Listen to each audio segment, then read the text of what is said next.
It is good to see everybody there here on this overcast day. It looks like everybody managed to avoid some of the weather yesterday because nobody's drenched. So that's good. Jonathan, good to see you, man. Congratulations. I got to tell you that up front. Nice to congratulate you.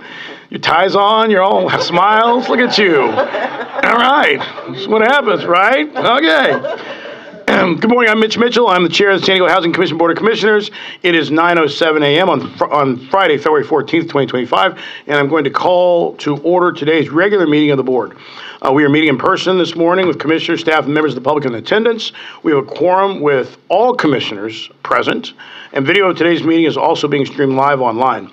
If you'd like to watch today's meeting, it is at the Housing Commission website at www.sdhc.org. And to accommodate additional members of the public who may wish to participate in today's meeting, we have set up an overflow room down the hall. The live streaming video of today's meeting will be shown in the overflow room. Speaker slips are available in the overflow room for members of the public who wish to provide comments to the board today. Our staff will bring those slips to me here at the front of the room, and at the appropriate time, our staff will also escort speakers to the overflow room to make sure they are able to provide their comments to the board in person. Members of the public here in the boardroom or in the overflow room who wish to provide comments to the board will need to complete a speaker slip. In the speaker slip, you will give your speaker slip to Scott Marshall, our Vice President of Communications, who's standing there on the side of the room. Same thing for the overflow room. If you submit your speaker slip to the communications staff, they will bring it to Scott. In a moment, I will be proposing that agenda items 100 and 102 be placed on the consent agenda for today's meeting. Members of the public may provide comments about the items on the consent agenda before submitting a speaker slip for that, by submitting a speaker slip for that item before the board considers the consent agenda. To speak in favor of any item on today's agenda, please submit a gold speaker slip. To speak in opposition, please submit a pink speaker slip. And those who wish to address the board about a topic that is not on the agenda should fill out a white speaker slip. Members of the public will have 3 minutes each to provide their comments about agenda items or non-agenda public comments.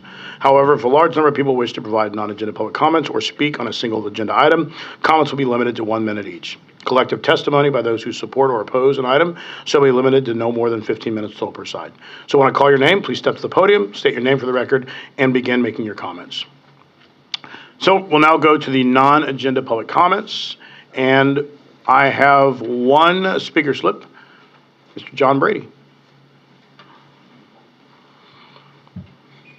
Hey, John. Good morning. Good morning. Good morning. It's good to see all of you. It's been quite some time since I've addressed this esteemed body. So I wanted to bring to the attention a couple of things regarding homeless services and housing that you are either invested in or manage.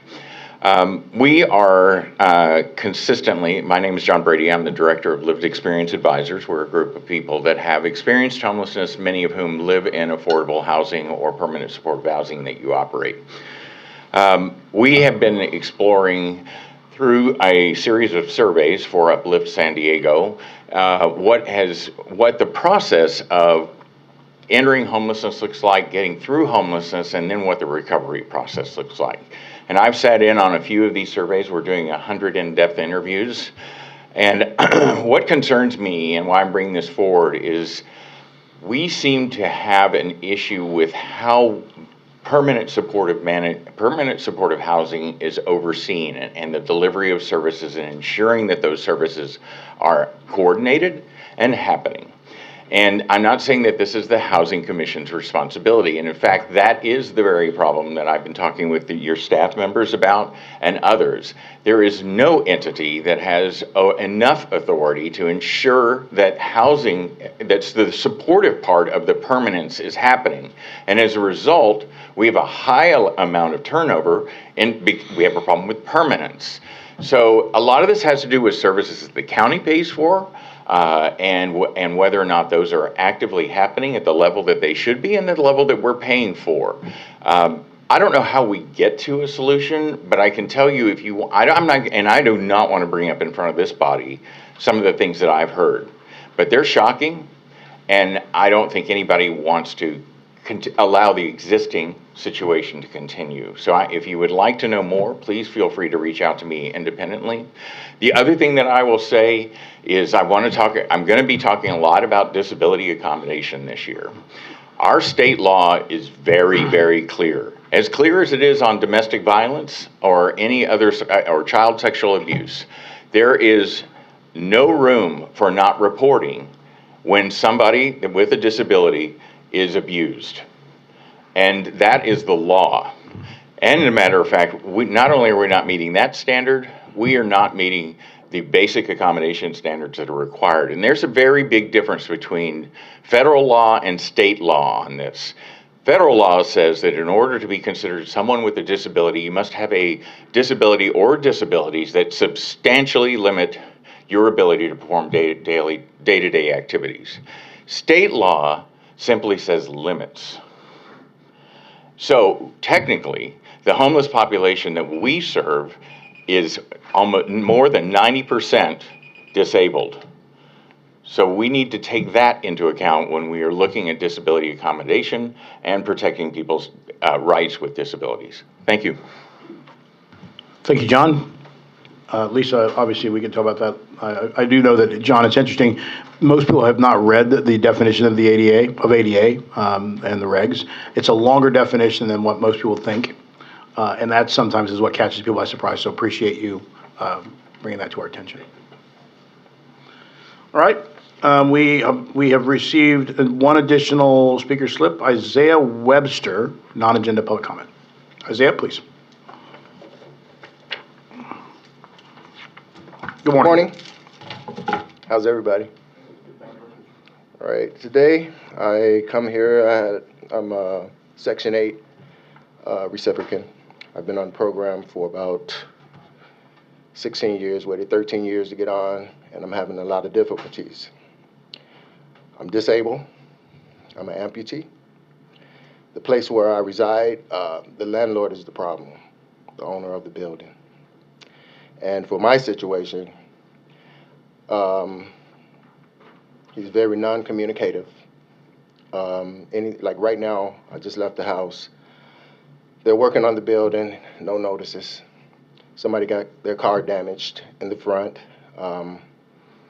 The person that's doing the repairs on the building has to knock on the doors to tell people that there's repairs being done. He said he's contacted the owner, nothing happened. My situation is parking. I have no disabled parking on the premises at all. He's very hard on me for whatever reason, I don't know. I work 7 days a week, so I'm barely home. And I have vehicles that has been there the whole time I've been there. Due to the fact of my disability, I need multiple vehicles to do certain things with.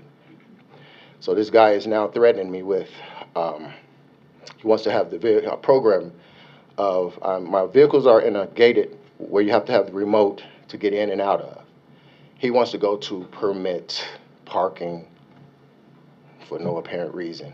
And the only reason why I would think is because the gate broke at May of 2024, and I had to physically open and close the gate every time I had to leave the building. I incurred a hernia, had to have surgery. The man did not call to ask if I was okay, was not concerned. Now he's retaliating against me by telling me he wants to take my vehicles away. So I thought it would be a good thing for me to come down here today and address this to the board, because I'm sure this is a small problem that the bigwigs don't know about. And I have to suffer this. There's other people that's in the building that's handicapped as well. We have one person that died. They didn't even know he died in the building. I don't want to be one of those statistics. Mr. Webster, appreciate you bringing this to our attention. Lisa? Yeah, Deborah, Carrie and Azucena are not able to be here today, so could you meet with Mr. Webster and get some information so we can see what we can do? Okay. Mr. Webster, we really appreciate you coming down and bringing this to our attention, and let's see what we can do, what we can work on. Thank you very much. So, thank you very much. Appreciate it. All right. Seeing no additional non-agenda public comments, we will move over to commissioner comments. Commissioner Vice Chair Klempner. Casey, please. And then also, while you're getting up, I wanted to quickly say, John, it's good to see you here, and I appreciate in particular you raising the issue of disability. I think this is something that, with respect to our homeless population in particular, has not been discussed nearly enough. To your point, I think most people have no concept how many individuals who are unhoused are dealing with disabilities, and that's often the major reason why they are struggling to find housing. So that is something that I think we need to look a lot more at. So thank you for bringing that up in your organization. And then related to that also, the public speaker that we just heard, obviously this is an issue across the spectrum from homelessness through our affordable housing. And I just want to say I'm in my second term here, and I don't think we really had public comment when I started, like if I'm remembering correctly. And so I know that, we have senior vice presidents who, take meetings off to the side to meet with tenants and clients who are having issues who show up here. And, I think that that's really important. And I know that we can't always solve every problem, but I just appreciate this morning how much people feel that this is a place that they can come to when they have a problem that they can't resolve another way, and that there will be some sort of action taken here, because I think that's not the case at very many public agencies. And so to the senior staff who have cultivated this over the past 5 years and spend the time to meet with people outside the scope of their official job duties, thank you very much, and I think that's been very important. Casey, your report. Good morning, Commissioners. I'm here to report on shelter referrals, the coordinated shelter intake program. So in the month of January, we received 2,236 referrals for shelter. We were able to process 287, which is 13% of all the referrals we received. The number one reason we were not able to accommodate is that we did not have enough male beds top, and then number two reason was bottom bunks for males, and number three was no tops for females. Year to date, we've processed 14,031 referrals for shelter, and we've been able to place 1,748, or 12% of total referrals received.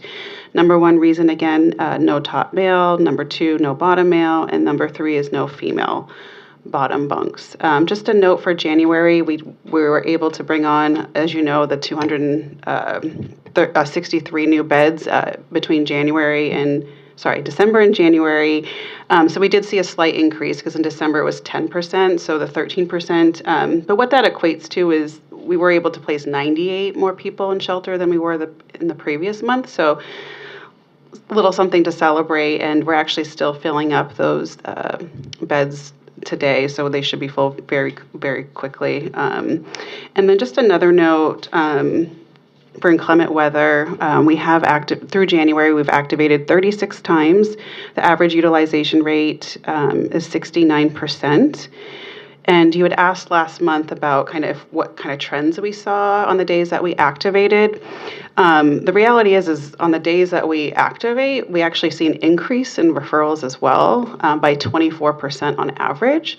So it's really, it means we're calling it on the right days, of course, that people understand the weather's not going to be great, but there's more motivation, we think. Those referrals are unrelated to the inclement weather? This is our regular shelter referral, CSIP. Got it. So this would make sense. So what you're saying is that if we didn't have the inclement weather shelter, we would still have a surge in people being referred presumably because of the weather. Exactly, and we've seen that year over year. Like generally on the end of December through February, we get more referrals in general just because of the weather.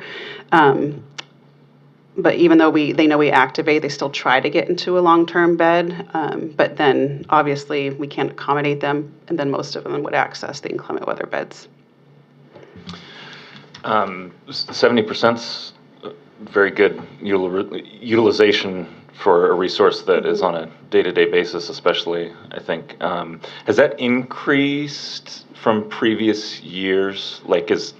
Are people becoming more aware of how the inclement shelters work? It's a minor increase. I think we're like 60. Do you have a 63? We're actually going to cover it in a few minutes. Okay. It's on one of the slides, so we'll go into a little more detail. It's a little bit of an increase. Yeah. So we'll have those numbers in front of you. Okay. One more question for you that you may or may not have. So you said we're at 13,000 something referrals year to date? 14,000. 14,000? Mm-hmm. With 1,000 placements. With 1,748 placements. Got it. And we're not very far into the year. Yeah, right. Do you have the total number of referrals for last year? I know we have the rolling. I'm throwing the curveball at you. No, I only have this fiscal. Oh, 21,217 last year. We placed 4,000 or 19%. That was the year-to-date? That was FY '24. So FY '24, we had 21,000 and We're already at 14,000 7 months in. So repeat that number again, Casey. So FY '24. FY '24 was thank you, Jonathan, 21,217 referrals for the year. And into the 7 month this year, we're already at 14,031. Sorry, it's also important to remember that these are referrals and not necessarily persons. The same person may present several times, right? So they come and they don't get in, and they come and they don't get in, and they come and they don't get in. We're working to see how we can develop tools to drill down on that and track that. But it means that every time someone comes in, we have to ask them for more information than we would normally take before we're actually doing an intake. So we're working through what that could potentially look like. But regardless of whether it's persons or referrals, even if it's, the need is high, obviously. Yeah, I recognize that those are not exactly the same. And so, for example, being on track for a significant increase in referrals this year does not necessarily mean that there are more people living on the street. That would be the worst explanation, obviously. The best explanation, it seems, would be that people are getting better at seeking referral and coming repeatedly, but even in that case, that still is sort of indicating the problem that we have people showing up repeatedly without ever getting in. I am pretty alarmed at the rate of referrals for the year and what might be behind that. So once in a while, I'm glad that I thought to ask a question without giving you a heads up because it seems like a pretty important data point. So thank you for both of you for having that on hand. I might say too that the increase in referrals might also, like as you said, people are getting more comfortable with asking. It might also be that we have a broader spectrum of resources to meet people's needs, so they're more interested in the different resources that might be available. So as we've added on VBSD, as we've added on more safe sleeping, as we're now looking to add on more women-specific shelter, we're doing a good job of sort of increasing our options. Right, and sort of, we encounter a crisis, and then in our response to that crisis, working with the city and HSSD, we're able to find better product, like better resources, right? So when you think about what's going to be presented to you today, when you think about the new rescue mission beds, just inside National City near D4, when you think about the alcohol and the SUD beds that are coming online, the VBSD has both seniors and veterans. We're creating more variety of resources to better meet people's needs, which might also be increasing that desire to come in because they're looking for something and hoping that there actually might be something that works for them. Just to add, Lisa, we have noticed that there's been an increase in veteran referrals to shelter since we opened the veteran-specific shelter. So it definitely shows that having specialty services does matter to some, right? Okay, Commissioner Jackson. Yeah, I just have one quick question. I'm really not sure of this. The inclement weather beds, why aren't they open more often, or is it funding? Funding the issue is why they're not open more, and they just wait till it's raining or the weather's bad? Sorry, we have a set criteria that we look at every day. Every single morning, we evaluate if it meets that. It's really based on certain temperatures and then whether it's going to rain, what percentage, the likelihood it's going to rain, because then otherwise it just becomes more permanent shelter beds. We just want to make sure we have additional beds accessible in these more extreme weather conditions. And this is an improvement. I will give the team credit. I think when I arrived at the commission, we were struggling to notify people. We weren't actually noticing when the inclement weather shelter structures were open. If it was on a weekend, the city was supposed to handle it. So Casey, I give everybody credit on. I think we're doing a much better job. And one of the things that we've always talked about is that we get 10-day weather forecast. That we share with all the fire services in the county, and we actually probably need to share that information with you so you can look ahead. At our last meeting, we were saying it had been a dry winter thus far, and sorry, we sorry we made that statement, but now we're getting into what we anticipate is the normal, and it's the wet and cold element, and so I think that we're doing a good job. But I think even with the dry winter, we had actually surpassed the number we had anticipated at that point. So that's it does, when you look at it, and we'll do a year-over-year comparison, we're surging. So, Commissioner Cushman. So I think further to Lisa's point, we are making progress. Where we used to have 800 tents in downtown San Diego, we have 140 now. We were up to 2,400 people on the street every night. In January, we were down again, pushing right at 800 folks from over 2,000. That's progress. I was deeply involved in the OLOT process, toured there a couple days ago. We added a ton of tents, and now the tents have weatherproofing in them. Dreams for Change added a bunch of tents. It is 100% full.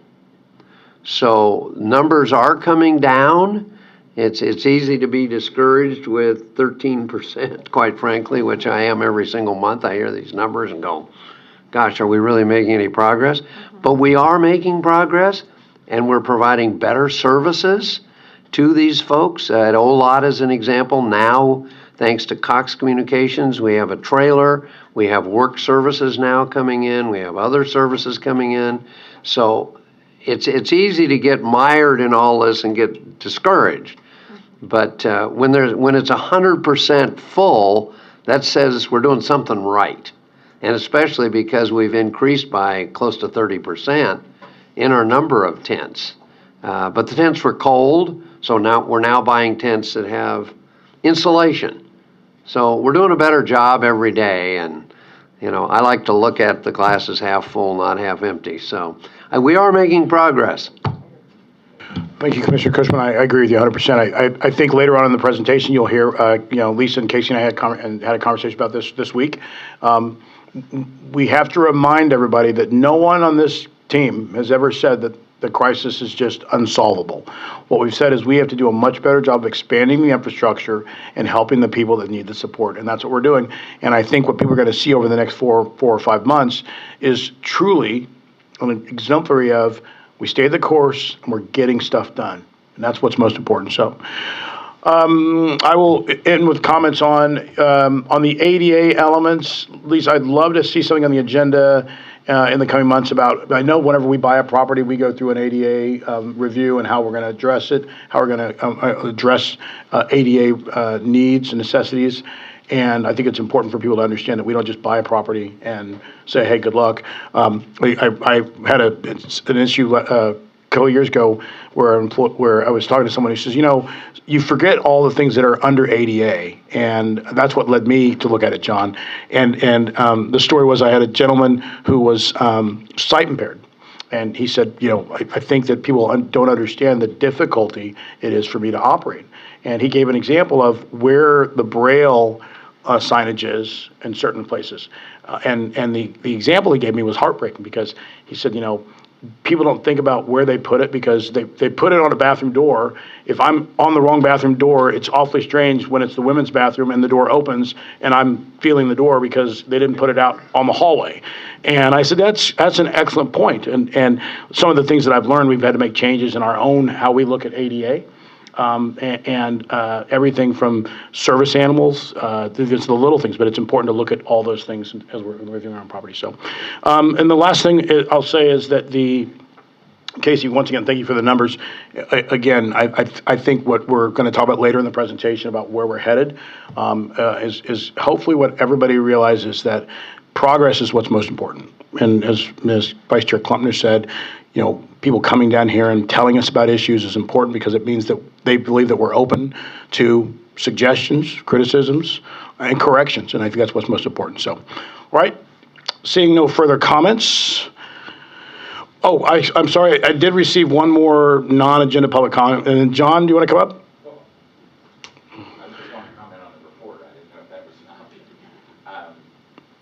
option. I'm sorry. Thank you. So,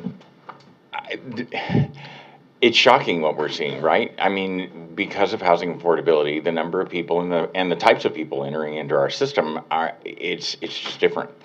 When you start seeing grandma and grandpa in their morning gowns walking the streets, that's when you realize we've got a real problem.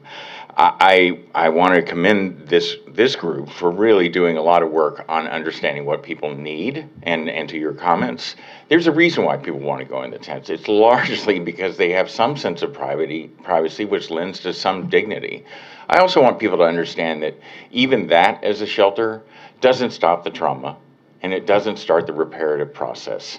And as a city, we are still, at least at the city level, we are spending a majority of our general funding that goes towards homelessness on operating shelters and services, and a very small percentage on the solution, which is housing, which is what you do. So I don't know how we turn this around, and at the same time, the city is making it illegal to be poor in this city through laws that have pushed people into our canyons, and we saw the result this fire season. Okay, we saw 3 fires just in the last 2 weeks that started apparently, sadly, because of people that are camping outdoors, trying to stay warm, or have psychological issues that have led to some sort of outburst. I don't know what happened there, and I don't think we do, and we don't need to dwell on it. But the decision to push people out of the downtown core has pushed people onto our freeways, dangerous, dangerous, dangerous, into our canyons, even more dangerous for the rest of us, and we don't have a solution. And I don't know that I want to see us building more of that solution. I really want us to get to the end game. So thank you for your time. Thank you, John. And I just will add one thing, John. I think one of the things that we're learning, or that we've learned, I think we've adjusted really well here, is that you have people navigating homelessness for the first time in their lives. And when you're navigating homelessness for the first time in your life, there are things that are going to be that need to be easier. Where you go, how you do it. Mr. C, you and I saw this during the '08 crash. We saw people who were navigating hunger for the first times in their lives. And navigating hunger, and then on top of that, homelessness leads to the trauma that you mentioned. And that's why we have a big job and a role to play. And I'm going to make a comment that some people at the county may not like. The county has a role to play in increasing their focus on the services that are necessary to support people who are struggling with the trauma and the mental elements of this. It should not be up to people to just kind of figure it out. So, all right, seeing no further speaker slips, no further comments, we will now move on to the President and CEO report. Lisa, the floor is yours. All right, good morning. We've got a few things we're going to cover this morning. Terrific. Late last year, we launched the Shelter Housing Initiative as a collaboration between the Housing Commission, the Regional Task Force on Homelessness, or RTFH, and several partnering organizations. The goal of this initiative was to connect existing shelter participants to longer-term housing more quickly, which would then free up shelter beds. I feel like this is a very apropos conversation to be having, following our previous conversation. So the idea is when we can divert folks into other longer-term housing options more quickly, we can free up shelter beds and create more movement in the system. We sought to move 150 shelter residents into longer-term housing with this collaborative effort. From November 1st through January 15th, the diversion programs and system navigation support provided through this initiative assisted 55 households to exit to permanent housing. This is about 36% of the goal so far. The collaborative initiative leveraged housing resources available through the Coordinated Entry System, the Housing Commission's diversion program, and diversion funding from RTFH that shelter staff were able to utilize for diversion efforts. It targeted these resources towards shelter residents specifically during a time where beds were coming offline and while new beds were still being implemented. Coordinated Entry System housing resources were prioritized for this effort when appropriate from November 1st, 2024 through January 31st, 2025. We anticipate the diversion and system coordination components of the initiative to continue through April as we continue to focus on the households that were matched during the prioritization period. Support will continue until all households with a housing resource transition to permanent housing.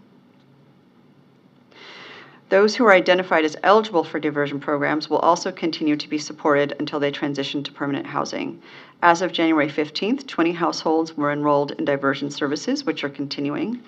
An additional 109 households were enrolled in a permanent housing resource or had an active referral to a permanent housing resource. The Housing Commission's System Coordination Team is supporting all residents referred to a coordinated entry system resource to remove barriers and to expedite their transition to permanent housing, really trying to streamline that process for them and help them navigate through it.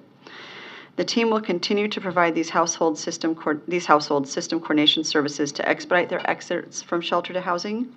Assuming all individuals that are currently enrolled or receiving supportive services become housed, the initiative would have ended homelessness for 178 households. And you have some additional data on that table. This is a unique opportunity when you have a situation where beds are closing down. There are some allowances to be able to prioritize CES resources towards those shelters. So it was a unique opportunity, and we had to seize that opportunity to get as many people housed permanently as we could. All right, we're slide 4. Perfect. The housing and homelessness challenges we're experiencing in San Diego are occurring in other communities in the state as well, and the state of California's engagement is essential for initiatives to address these issues, especially in terms of necessary funding. Discussions with state lawmakers are crucial as we continue our ongoing efforts and with a difficult budget season upon us. Last week, I had the opportunity to join the San Diego Regional Chamber of Commerce delegation's trip to Sacramento, along with several of our city council members. I moderated a panel discussion with Assemblymember Chris Ward and Tasha Berner on housing, homelessness, and state and local funding. The picture up there is, I think that was Thomas that took that picture. He's no longer allowed to come on trips with me. Sorry, Thomas, you've ruined it. We also met with, I was like, where the heck There's did a that come from? slideshow How did that'll be Susie shown get after the up meeting there? of all the pictures of Lisa. Yeah, I know, so, I saw you speaking to Thomas, Susie. Thomas is banned from all conferences going forward. We also met with our new Assembly member, Dr. Darshana Patel. Additional topics discussed in a variety of these conversations during the trip included the state budget, rising insurance costs, and behavioral health policies. And we spoke with local business leaders about the cost of living and housing challenges in San Diego, the value of collaboration, developing solutions to increase affordable housing, support workforce stability and reduce homelessness, and partnerships and strategies to improve access to housing more quickly. While we were in the Capitol, we also took the opportunity to meet with key stakeholders on several state bills that may impact affordable housing in our region. As those bills develop and go through the committee process, we will continue to monitor and determine our positions and provide input to lawmakers as needed, making sure that they make sense and fit our local needs. And I want to thank the Chamber of Commerce for organizing this trip and for everyone who participated. We look forward to continuing this work together, which is going to be even more important over the next couple of years as we are trying to manage and navigate challenging budgets at both the city, the state, the county level, and for ourselves as well as we work through our federal challenges. Next slide, please. So we talked a little bit about inclement weather already. We wanted to share a little more data on these additional beds. So we actually have staff monitor on a daily basis between November 1st and March 31st every day, every single day, New Year's Day, Christmas Eve, Saturdays, Sundays. There is not a day off for these staff. Thank goodness for their work. It used to be me at one time. I'm grateful that it's not. It's exhausting, but really important. And they also look ahead. So they try to plan when they're seeing big storm fronts come in. Mitch, your team at SDHC has always been helpful in giving us a heads up on those 10-day forecasts. So we also try to prepare that, make sure our shelters and our other service departments and places where we provide services like the Homeless Response Center, Day Center, Storage Center, those kinds of things are prepared for big storms. And we work with the city on that. But we check every day to determine whether or not the winter that day is going to be unusually cold or a combination of unusually cold and rainy. What is unique about this year, as many of you have mentioned, is that it has been dry but very cold. So we have been activating quite a bit. From November 1st through February 5th, we have activated these shelter beds 36 times. We rely on our partners, Father Joe's Villages and Living Water Church of the Nazarene, who provide these inclement weather shelter beds at their community spaces and their existing sites, and they rely on their existing staff. So they usually have to pull in staff on overtime or short notice. So they are watching the weather every day as well and ready to work with us and activate. That 36 times is a higher number of activations than we have seen in the same time frame in previous years. What is particularly striking is that 91% of the activations were due to cold temperatures instead of the normal combination of rain or cold or rainy. We have not experienced much rainfall except for in the last few days. We currently project that by the end of this season, we will activate these beds as often as we did last year. However, as the data on this slide show, activations can vary significantly from year to year. We are currently increasing our budget for this program to cover additional activations this winter. We have a maximum of 162 inclement weather shelter beds available each night. And again, we're also seeing utilization of these beds at a slightly higher level this year, about 69% compared to 63% last year and 66% the year before. To ensure our neighbors experiencing homelessness are aware of these beds when they're activated, we send an email notification to street outreach partners, homeless service providers, 211 San Diego, law enforcement, news media, our policy partners at the city and city council. These notices are sent to more than 390 recipients. We also post notifications on our stories on our Instagram and Facebook accounts and add an alert bar to our website, which leads to detailed information about these beds. So we are very grateful to the Father Joe's Villages and Living Water Church of the Nazarene and their staff for working with us to accommodate these extra beds on a daily basis as needed and to assist the individuals who use them. Also, thanks to our staff who do a great job making sure that this is possible and making sure that people have safe places to come inside. Next slide.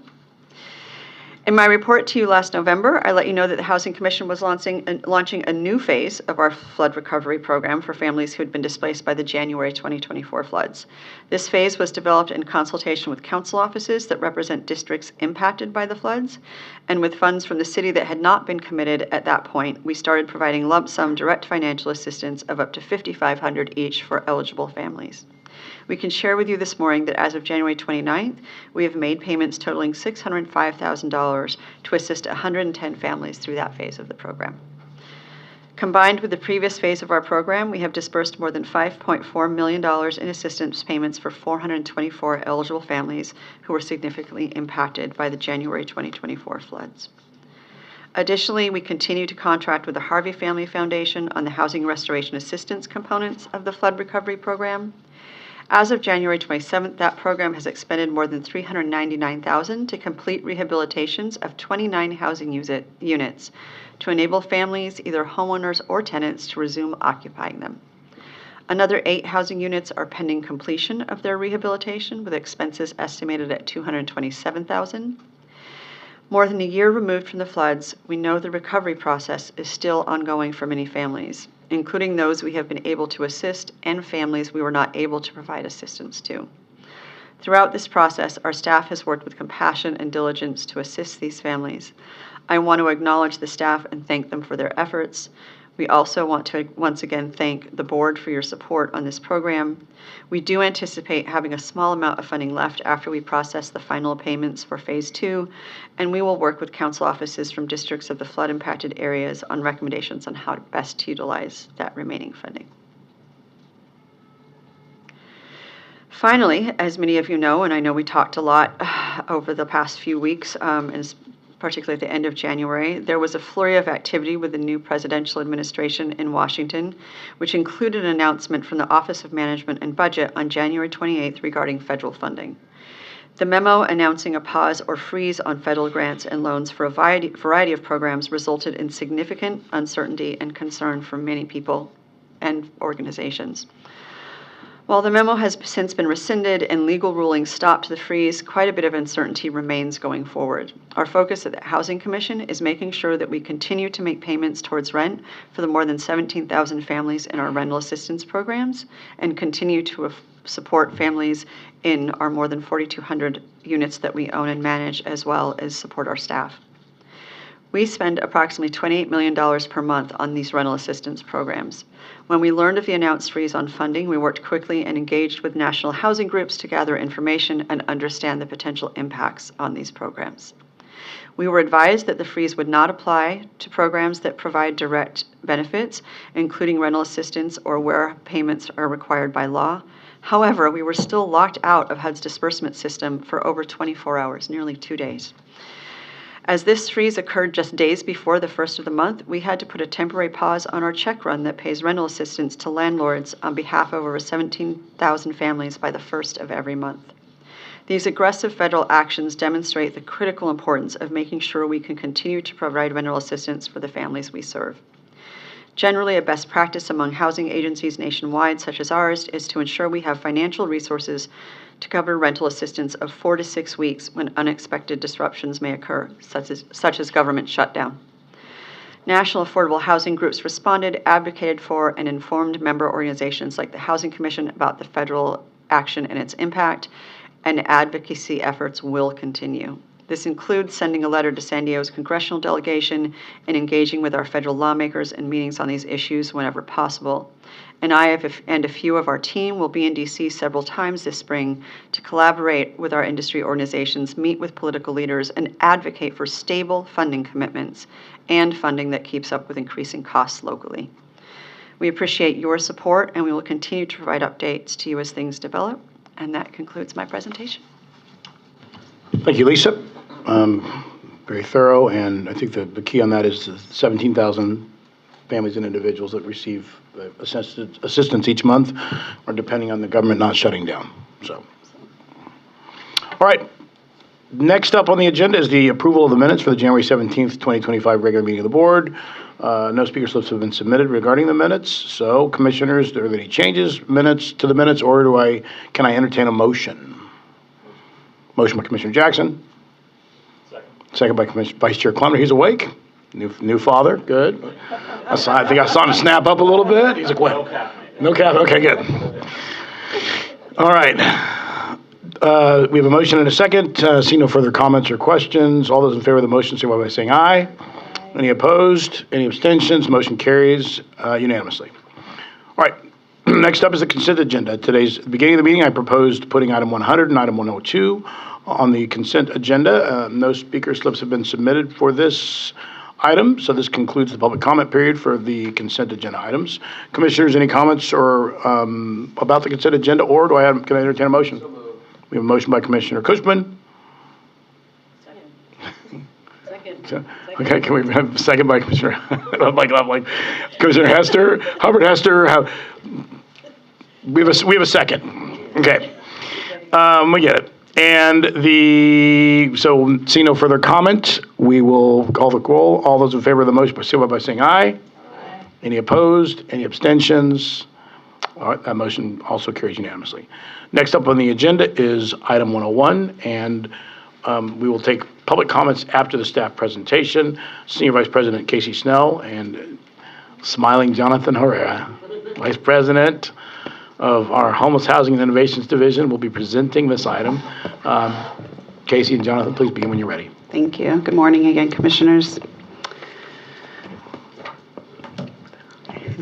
So building on the recently developed and executed short-term homelessness action plan to address the loss of shelter beds in 2024, the City and the Housing Commission continue to work together to address the ongoing need for additional shelter beds. The plan was informed by feedback from stakeholders, including people with lived experience, living experience, and shelter operators. A consistent theme that stakeholders shared was the importance of offering a variety of options. These included programs dedicated to special populations, variety in site composition, smaller programs, and co-located services. The City and the Housing Commission continue to use that feedback to explore and expand shelter options. The proposed actions before you today will allow the Housing Commission to enter into an agreement with Catholic Charities to operate a shelter program to serve up to 210 single women and women-headed households with children experiencing unsheltered homelessness. The proposed shelter supports the City's and the Housing Commission's shared goals of offering more shelter options to the community. The program is located at 723 8th Avenue in downtown San Diego.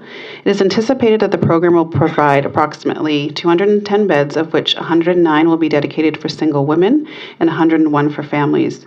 The program adds 170 new beds to the shelter system and replaces 40 beds that needed to be relocated from Catholic Charities' existing program, Rachel's Promise, due to the redevelopment of that site. The shelter will offer a blend of different room compositions of congregate, semi-congregate, and non-congregate units. Additionally, the program will offer a dedicated number of beds to serve women ages 55 and older to provide age-friendly accommodations. The program will operate 24 hours a day, 7 days a week. The coordinated shelter intake program, which the Housing Commission administers, will facilitate referrals to the program. The program will initially begin with approximately 50 beds for single women. The remaining beds will come online as tenant improvements are completed. Tenant improvements primarily include the addition of more restrooms and showers to accommodate full capacity. Tenant improvements are expected to start in early March once the lease agreement is fully executed. The goal is to transition current Rachel's Promise residents to the new program site in early to mid-March. This is, of course, contingent on the approval of an interim operations plan and the issuance of a temporary occupancy permit. The program will provide trauma-informed care and wraparound services, including diversion resources, self-sufficiency needs assessments, the development of housing plans, coordination of care with referrals to county, state, and other agencies, and assistance finding safe and affordable permanent or other longer-term housing. This is all with the end goal of trying to resolve a household's homelessness as quickly as possible. Basic shelter services include, but are not limited to, 24-hour residential services and staffing, a minimum of 2 meals per day, showers, wash stations, restrooms, laundry facilities, laundry services, which will be contracted through third-party vendor during the site renovations, telephone access and messages services, as well as mail service. Catholic Charities has served individuals and families for over 105 years. They are a trusted nonprofit organization and partner in the San Diego community, and they have centered their agency's mission around providing community services, homelessness resources, and immigrant and refugee supports. Catholic Charities operates several shelter programs, including Rachel's Promise, which operates through an agreement with the Housing Commission and funded by the City of San Diego to serve 40 single women. On June 27, 2024, the Housing Commission issued a request for qualifications seeking to increase the capacity of the existing shelter system within the City of San Diego. The RFQ was posted and made available for download on Planet Bid's website through the Housing Commission and the City of San Diego's portal. We received qualifications from 5 respondents. A source selection committee evaluated, scored, and ranked each proposal based on the operator's profile, capacity and readiness, service delivery model, and equity and inclusion. Of the responses deemed qualified, Catholic Charities provided a site, location, and specific program for consideration. Based on Catholic Charities' ability to secure and provide an available site, along with meeting a known need for more shelter beds, this project was prioritized for implementation. As outlined in the table on this slide, the initial 4-month contract in fiscal year 2025 totals $1,697,553, which includes $103,940 in startup costs. The fiscal year 2026 budget totals $5,611,268, which reflects a full year of operational expenses and includes one-time startup expenses totaling $309,084. The funding source for fiscal year 2025 is anticipated to be city general funds. Option years will be exercised contingent upon the availability of funding from the City of San Diego for that purpose. Housing Commission staff recommends that the Board of Commissioners takes the actions outlined in the staff report and shown on the following slides.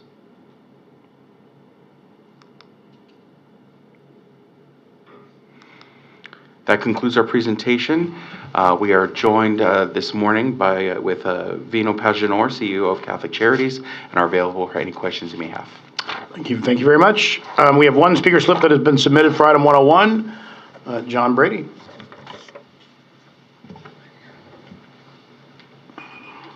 Thank you. We wanted to support this initiative. I really want to commend the staff and the work that's been done, and also Catholic Charities for operating Rachel's House, which has really been an exemplary shelter for many of our women who suffer domestic abuse, women with families. And this is what a shelter should look like. When you walk into a shelter and think about the fact, you need to think about the fact that the average stay now is 190 days, I think. We have people that have been in shelters for years. Is that where you would want to be for 6 months, a year? Would you be comfortable living there for 6 months or a year? Or would you feel like this is not church camp. You're not there for the weekend. You're not there for the week. You're there until your housing situation is resolved. And this is our challenge when we say, why do people not want to go into a shelter? Well, it's not because they don't want to live outside. It's not because they want to live outside. It's because going into a shelter can actually be worse than living out on the street. And that is the situation that we have for our traditional shelter approach. And so I really want to commend Lisa and the team for taking a leadership stance. Yes, it's a little bit more expensive to do shelters right, but we need to start addressing the trauma that occurs in our shelters. And when it comes to disability accommodation, I'm really glad you heard me. One of the challenges that I'm just in communication with one of our members who had to leave a place because of mold. And she's highly sensitive. She becomes immediately disabled if she sleeps in an environment with mold. We can't find her a place anywhere because, like, a lot of places use toxic paint. So she'll come into a place and they've not used non-volatile paints, and that causes a reaction for her as well. These are the hidden disabilities, which the disabilities law covers. So we've got, to some degree, although I think some in wheelchairs would argue otherwise, we've got ramps and that type of thing kind of down. But when it comes to the invisible and the hidden disabilities, a lot of people that we're throwing out of our shelters, which is why we've worked with the Housing Commission so aggressively to stop the practice, they're being thrown out because of a reaction that has been caused in the environment because of their own personal disabilities. You know, they're not good living with a bunch of people, but we don't have a place like a quiet room or someplace where they can go and chill and calm. That's not our approach right now. It's you're being mean, or you treated me rudely, or you're a threat, an overreaction, as opposed to, hey man, come on over here, we got a spot for you. You know, let's sit down and talk about what's going on and why you're where you're at. I got to tell you, I'm 7 years away now from being homeless, and I still get mad. That is not the traditional John Brady that I know from my past, and so we need to be sensitive to these things. Thank you. Thank you, John. Okay, no further speaker slips, no additional speaker slips, so I will now open it up to commissioner comments or questions, if there are any. Commissioner Jackson? Yes, one quick, this is a new facility next door to the old Rachel's, is this one of The shelter is actually the current shelter is actually diagonal at the Salvation Army building, but the new location is actually next to Rachel's Day Center and Leah's Residence, which is a transitional or permanent supportive housing. Mm-hmm. Commissioner Hester? Thank you, you got it. I got it. See, what you guys threw me off when you were like, they both said second, I second, and I was like, okay, Hubbard, Hester, Hubbard, I don't know what to do. I'm just like, I was going to make you flip for it. We got it, fair enough. Okay, go ahead. I am speaking in support of this. Absolutely the right direction for the Housing Commission to go, but also want to commend Mr. Brady for the advocacy for the disabled community and the hidden aggravations that disabled people are going through, right? The sensory problems. And I love that this is the conversation we're having now, right? Like the elevation of our conversation about impacted people is so pleasant to be a part of. So thank you. Please continue your advocacy, sir. We will continue to listen, and Lisa and your team, and Mitch, your leadership. Thank you. I'm really glad to see this. Commissioner Hester, all right. Any further? Commissioner Klutner. Commissioner Proud-Papa. Also supporting this, and I just want to kind of add some context from how I see it. Lisa, you've been very effective at helping me understand, since I've been here, what is being discussed today, which is, and you said it very clearly in your CEO report, it's not just about how many beds we have, but about how long people are staying in them and where they're ending up afterwards. And I think that it's very reasonable for anybody out there who's not deeply familiar with the subject to come at it with the perspective of, if we have more people in need of shelter than we have shelter, then we should be producing the cheapest shelter we can produce as fast as possible to provide the most beds available. I think that's a reasonable thing to kind of start your thinking with. And then over the years, when you watch this and you talk to people like Lisa who become experts on it, you realize that if we had a bed today for every single person who was referred over the past month, that would really be an extremely short-term solution only that would last us a few months. And then the problem of the people becoming newly homeless would quickly refill our streets to a similar level that we have right now. And so what we have to think about is, what gets the turnover? What gets somebody not just off the street into a bed where they're out of sight, but into a home? And I also want to thank John for bringing this up today as well, because I think, it's important to have people who are advocating for the unhoused be focusing on the housing production part itself as well, as much as your insight is most critical on those things about what it's like to be in a shelter, because a lot of us have not lived in a shelter. It's, I think, equally important on the housing side and on the how does a shelter function beyond, being a warehouse, because it's not going to work for it to be a warehouse. The other thing that I'd like to point out is that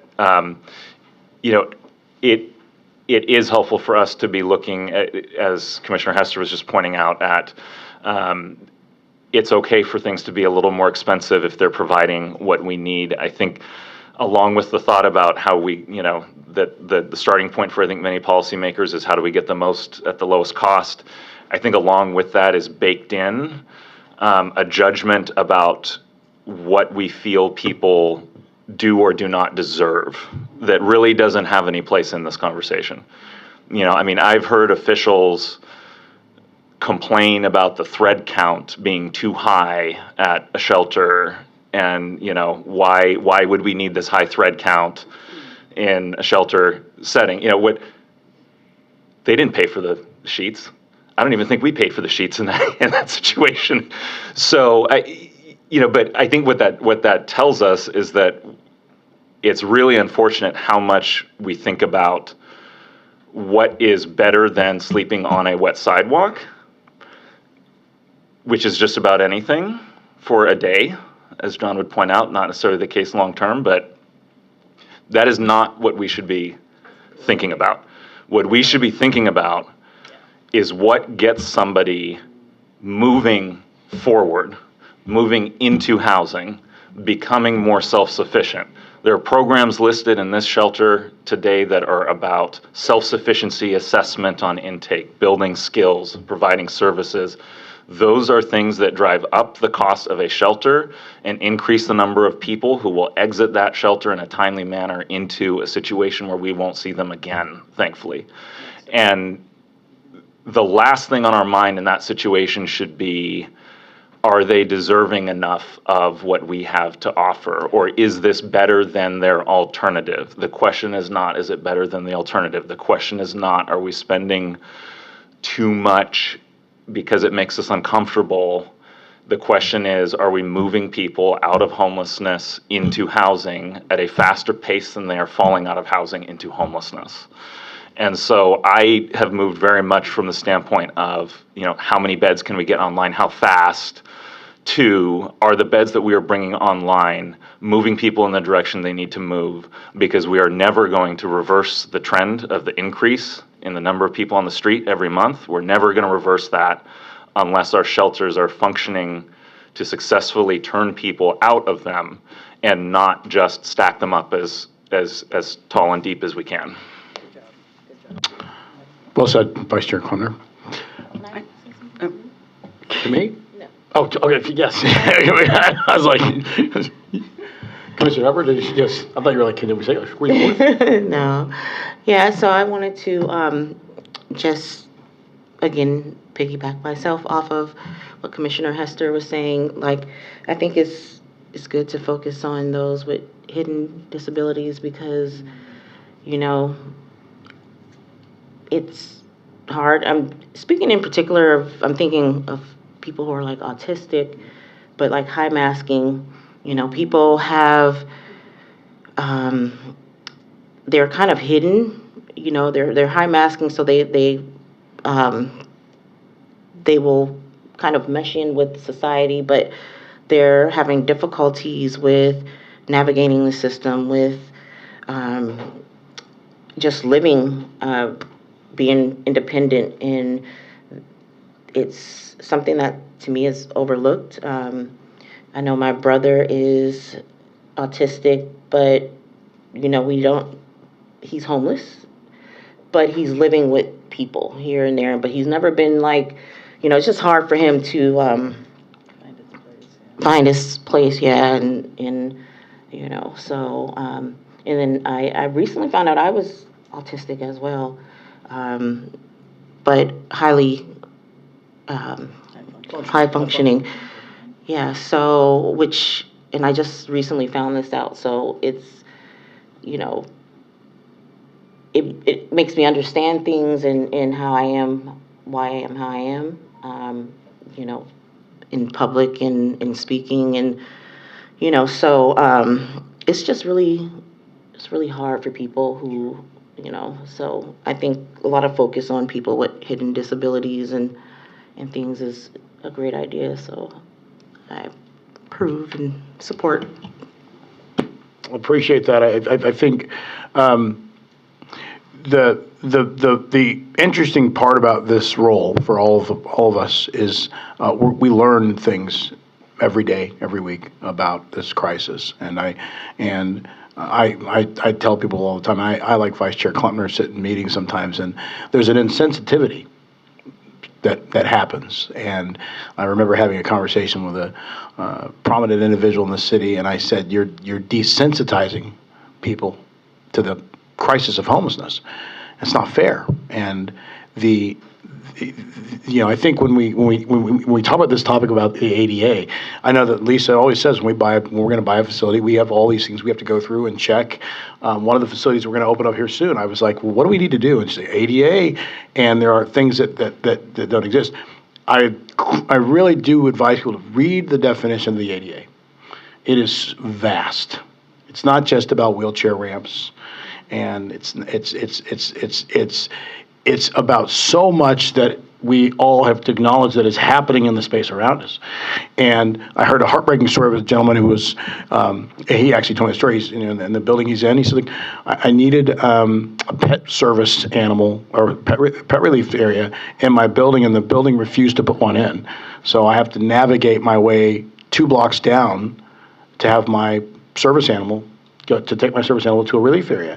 And again, that's the insensitivity that we talk about. Is, you know, this wasn't a irrational request. It's just that the response was insensitive. And so I think we as a commission, and I think Vice Chair Klempner, the way I look at it is, we as an organization have to be exemplary in how we adapt. What we're adapting to is longer stays. I think John Brady said it. You know, this is not a weekend stay. As much as in a perfect world, people are temporarily in locations, the harsh reality is the locations we open are longer term solutions to keeping people out of the weather and to protecting people and to try and giving people the services they need. And that's the adaptation that we as an organization have had to make, because it used to be that it was about homes. Now it's about homeless and shelters, and it's about people, not politics. And thread count should never be a discussion, right? Bed count should be a focus. And I think in closing, I just say this: I think that our role as an organization in this city is to keep people focused and protect people, and to moving forward, as you said, Vice Chair Klempner. And you know, it's interesting. Commissioner Hester and I toured one of our properties, one of our home key properties. I think it was that day dawned on me that, you know, these are homes for people. Right? These are not, this is not a situation that is anything other than this is where they're going to try and reestablish their lives and move forward and feel like they, you know, the word dignity is what John used, that that there's some dignity coming back. And again, I think this project is a great example of creative force. It's a great example of the urgency of the situation that we face. And as I said at the beginning of the meeting, I'm excited about what we are going to lead over the next 4 or 5 months. And I think during times of crisis, leadership isn't always easy, but I commend everybody on this team stepping forward instead of running back is what you've all done, and we will continue to do so. Lisa. Thanks, Mitch. Say hi. Hi. I just want to honor the incredible project that you brought forward. You and your team have been amazing to work with over the last several years with Rachel's. The proposal that you brought forward, the thoughtfulness, and how you put both the bed and the services together is really, that's what we all want to see. I think that's why we're spending so much time on this item, because I think it's special, right? And just in this case, it also came in at a great per bed night rate, right? We got both. Amazing I really bed see this night rate. as honestly the gold star of the city's portfolio.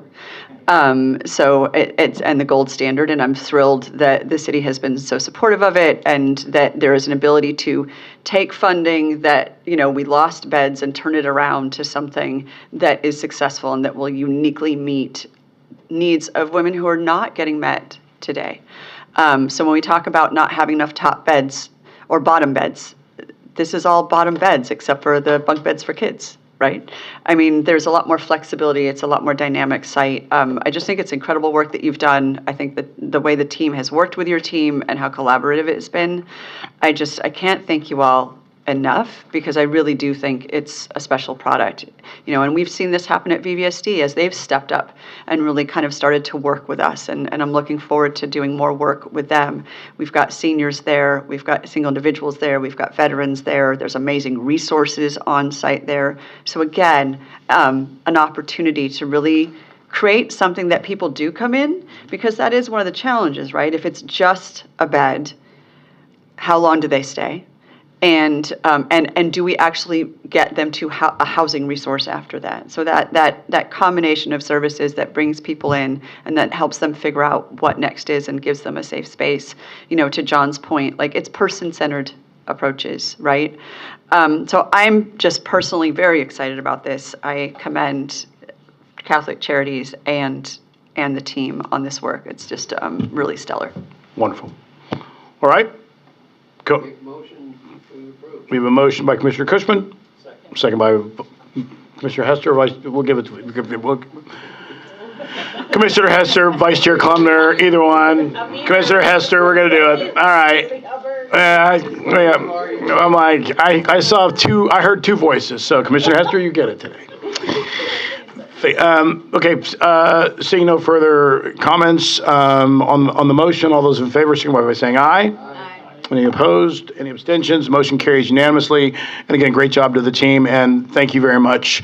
I remember doing a project for Rachel's years ago. We approached, and I remember everybody that left, we said, people were like, we just sometimes forget about the other things happening behind the scenes that are so important. So thank you for being our partner on this. All right. With that, this concludes the entire agenda and the board meeting for today. The meeting will be adjourned at, and Commissioner Jackson, I want to take note, because I know you sometimes say 10:15 a.m. Thank you to my fellow commissioners for your commitment and your work. It is vital, and I appreciate each and every one of you. All right, thank you.